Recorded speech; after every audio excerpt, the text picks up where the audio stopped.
BBC আন্তর্জাতিক সংবাদে আপনাদের সবাইকে স্বাগতম। এই মুহূর্তে আমাদের হাতে এসে পৌঁছানো ইরান, যুক্তরাষ্ট্র এবং ইসরায়েলের সকল ধরনের যুদ্ধের নতুন আপডেট আপনাদেরকে জানিয়ে দিব।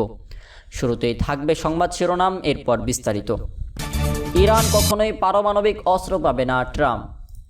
ভেনেজুয়েলার তেল থেকে ইরান যুদ্ধের খরচ 25 গুণ উঠে এসেছে, ট্রাম্প।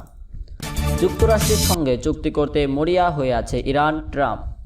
দর্শক, এতক্ষণ শুনছিলেন সংবাদ শিরোনাম, এখন বিস্তারিত।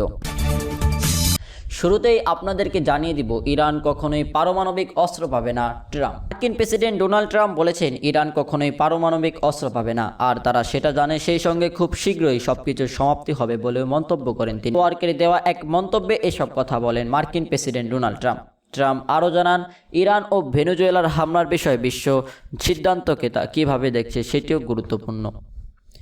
এরপরে আপনাদেরকে জানিয়ে দিব ভেনেজুয়েলার তেল থেকে ইরান যুদ্ধে খরচ 25 গুণ উঠে এসেছে, ট্রাম্প। যুক্তরাষ্ট্রের প্রেসিডেন্ট ডোনাল্ড ট্রাম্প দাবি করেছেন আমেরিকা থেকে প্রাপ্ত তেলের আয় ইরানের বিরুদ্ধে যুদ্ধের ব্যয়ের তুলনায় 25 গুণ বেশি অর্থ এনে দিয়েছে। সাম্প্রতিক এক বক্তব্যে ট্রাম্প বিশ্ব রাজনীতি, ইরান ও ভেনেজুয়েলা নিয়ে যুক্তরাষ্ট্রের পদক্ষেপের প্রসঙ্গে টেনে এই মন্তব্য করেন। তিনি বলেন, ভেনেজুয়েলায় আমরা কেমন করেছি? খারাপ না। আমরা ভেনেজুয়েলা থেকে এত বেশি তেল নিয়েছি যে ইরান যুদ্ধে খরচ প্রায় 25 বার উঠে এসেছে। ট্রাম্পের এই মন্তব্য এমন সময় এলো যখন যুক্তরাষ্ট্রের ইরান বিরোধী সামরিক অভিযান নিয়ে আন্তর্জাতিক অঙ্গনে ব্যাপক আলোচনা চলছে। পেন্টাগনের তথ্য অনুযায়ী চলতি মাসের শুরু পর্যন্ত ইরানের বিরুদ্ধে যুদ্ধ পরিচালনা যুক্তরাষ্ট্রের ব্যয় দাঁড়িয়েছে প্রায় 29 বিলিয়ন ডলার। তবে বিভিন্ন বিশ্লেষক ও পর্যবেক্ষণ বলছে প্রতীক ব্যয় পরিমাণ আরও বেশি হতে পারে।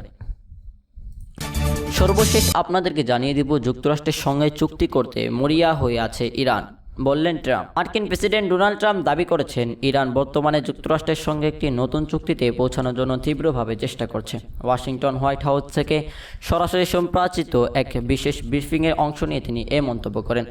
বক্তব্যের শুরুতেই মার্কিন সামরিক শক্তির শ্রেষ্ঠত্ব তুলে ধরেন প্রেসিডেন্ট ট্রাম্প বলেন, আমাদের কাছে এই মুহূর্তে বিশ্বের সবচেয়ে শক্তিশালী এবং সেরা সামরিক বাহিনী রয়েছে। এই সময় তিনি ভেনেজুয়েলার রাজনৈতিক সংকট এবং ইরানের বিরুদ্ধে মার্কিন প্রশাসনের সাম্প্রতিক কৌশলগত পদক্ষেপ ও সামরিক তৎপরতা প্রসঙ্গ টেনে আনেন।